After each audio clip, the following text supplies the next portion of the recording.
اعوذ باللہ من الشیطان الرجیم بسم اللہ الرحمن الرحیم۔ پناہ مانگتا ہوں اللہ کی شیطان مردود سے۔ شروع اللہ کے نام سے جو رحمان و رحیم ہے۔ اللہ ہی کی تسبیح کی ہے ہر اس چیز نے جو آسمانوں اور زمین میں ہے، اور وہی غالب اور حکیم ہے۔ وہی ہے جس نے اہل کتاب کافروں کو پہلے ہی حملے میں ان کے گھروں سے نکال باہر کیا۔ تمہیں ہرگز یہ گمان نہ تھا کہ وہ نکل جائیں گے، اور وہ بھی یہ سمجھے بیٹھے تھے کہ ان کی گڑیاں انہیں اللہ سے بچا لیں گی، مگر اللہ ایسے رخ سے ان پر آیا جدھر ان کا خیال بھی نہ گیا تھا۔ اس نے ان کے دلوں میں رعب ڈال دیا۔ نتیجہ یہ ہوا کہ وہ خود اپنے ہاتھوں سے بھی اپنے گھروں کو برباد کر رہے تھے اور مومنوں کے ہاتھوں بھی برباد کروا رہے تھے۔ پس عبرت حاصل کرو اے دیدہ بینا رکھنے والو۔ اگر اللہ نے ان کے حق میں جلا وطنی نہ لکھتی ہوتی تو دنیا ہی میں وہ انہیں عذاب دے ڈالتا، اور آخرت میں تو ان کے لیے دوزخ کا عذاب ہے ہی۔ یہ سب کچھ اس لیے ہوا کہ انہوں نے اللہ اور اس کے رسول کا مقابلہ کیا، اور جو بھی اللہ کا مقابلہ کرے اللہ اس کو سزا دینے میں بہت سخت ہے۔ تم لوگوں نے کھجوروں کے جو درخت کاٹے یا جن کو اپنی جڑوں پر کھڑا رہنے دیا، یہ سب اللہ ہی کے اذن سے تھا، اور اللہ نے یہ اذن اس لیے دیا تاکہ فاسقوں کو ذلیل و خوار کرے۔ اور جو مال اللہ نے ان کے قبضے سے نکال کر اپنے رسول کی طرف پلٹا دیے، وہ ایسے مال نہیں ہیں جن پر تم نے اپنے گھوڑے اور اونٹ دوڑائے ہوں، بلکہ اللہ اپنے رسولوں کو جس پر چاہتا ہے تسلط عطا فرما دیتا ہے، اور اللہ ہر چیز پر قادر ہے۔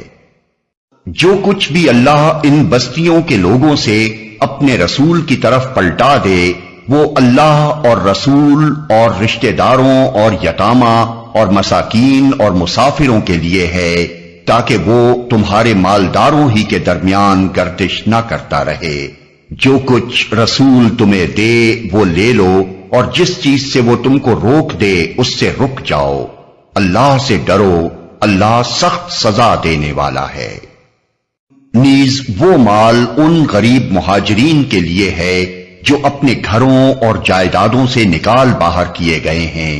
یہ لوگ اللہ کا فضل اور اس کی خوشنودی چاہتے ہیں، اور اللہ اور اس کے رسول کی حمایت پر کمر بستہ رہتے ہیں۔ یہی راست باز لوگ ہیں۔ اور وہ ان لوگوں کے لیے بھی ہے جو ان مہاجرین کی آمد سے پہلے ہی ایمان لا کر دارالہجرت میں مقیم تھے۔ یہ ان لوگوں سے محبت کرتے ہیں جو ہجرت کر کے ان کے پاس آئے ہیں، اور جو کچھ بھی ان کو دے دیا جائے اس کی کوئی حاجت تک یہ اپنے دلوں میں محسوس نہیں کرتے، اور اپنی ذات پر دوسروں کو ترجیح دیتے ہیں، خواہ اپنی جگہ خود محتاج ہوں۔ حقیقت یہ ہے کہ جو لوگ اپنے دل کی تنگی سے بچا لیے گئے وہی فلاح پانے والے ہیں۔ اور وہ ان لوگوں کے لیے بھی ہے جو ان اگلوں کے بعد آئے ہیں، جو کہتے ہیں اے ہمارے رب، ہمیں اور ہمارے ان سب بھائیوں کو بخش دے جو ہم سے پہلے ایمان لائے ہیں، اور ہمارے دلوں میں اہل ایمان کے لیے کوئی بغض نہ رکھ۔ اے ہمارے رب، تو بڑا مہربان اور رحیم ہے۔ تم نے دیکھا نہیں ان لوگوں کو جنہوں نے منافقت کی روش اختیار کی ہے؟ یہ اپنے کافر اہل کتاب بھائیوں سے کہتے ہیں اگر تمہیں نکالا گیا تو ہم تمہارے ساتھ نکلیں گے، اور تمہارے معاملے میں ہم کسی کی بات ہرگز نہ مانیں گے، اور اگر تم سے جنگ کی گئی تو ہم تمہاری مدد کریں گے، مگر اللہ گواہ ہے یہ لوگ قطعی جھوٹے ہیں۔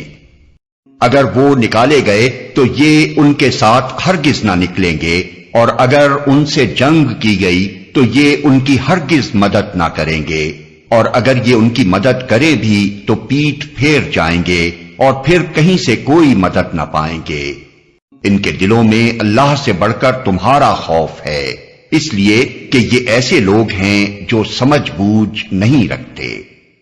یہ کبھی اکٹھے ہو کر کھلے میدان میں تمہارا مقابلہ نہ کریں گے، لڑیں گے بھی تو قلعہ بند بستیوں میں بیٹھ کر یا دیواروں کے پیچھے چھپ کر۔ یہ آپس کی مخالفت میں بڑے سخت ہیں، تم انہیں اکٹھا سمجھتے ہو مگر ان کے دل ایک دوسرے سے پھٹے ہوئے ہیں۔ ان کا یہ حال اس لیے ہے کہ یہ بے عقل لوگ ہیں۔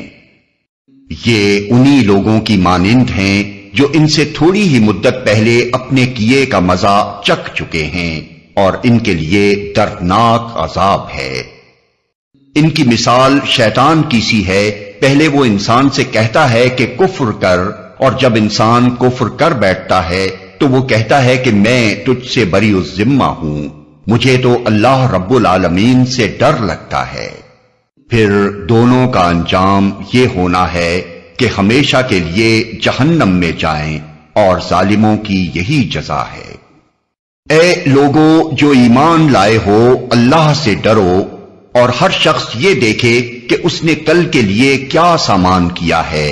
اللہ سے ڈرتے رہو، اللہ یقیناً تمہارے ان سب اعمال سے باخبر ہے جو تم کرتے ہو۔ ان لوگوں کی طرح نہ ہو جاؤ جو اللہ کو بھول گئے تو اللہ نے انہیں خود اپنا نفس بھلا دیا، یہی لوگ فاسق ہیں۔ دوزخ میں جانے والے اور جنت میں جانے والے کبھی یکساں نہیں ہو سکتے، جنت میں جانے والے ہی اصل میں کامیاب ہیں۔ اگر ہم نے یہ قرآن کسی پہاڑ پر بھی اتار دیا ہوتا تو تم دیکھتے کہ وہ اللہ کے خوف سے دبا جا رہا ہے اور پھٹا پڑتا ہے۔ یہ مثالیں ہم لوگوں کے سامنے اس لیے بیان کرتے ہیں کہ وہ اپنی حالت پر غور کریں۔ وہ اللہ ہی ہے جس کے سوا کوئی معبود نہیں، غائب اور ظاہر ہر چیز کا جاننے والا، وہی رحمان اور رحیم ہے۔ وہ اللہ ہی ہے جس کے سوا کوئی معبود نہیں، وہ بادشاہ ہے نہایت مقدس، سراسر سلامتی، امن دینے والا، نگہبان، سب پر غالب، اپنا حکم بزور نافذ کرنے والا اور بڑا ہی ہو کر رہنے والا۔ پاک ہے اللہ اس شرک سے جو لوگ کر رہے ہیں۔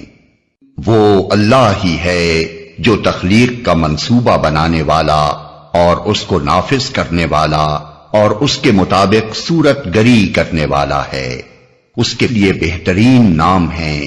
ہر چیز جو آسمانوں اور زمین میں ہے اس کی تسبیح کر رہی ہے، اور وہ زبردست اور حکیم ہے۔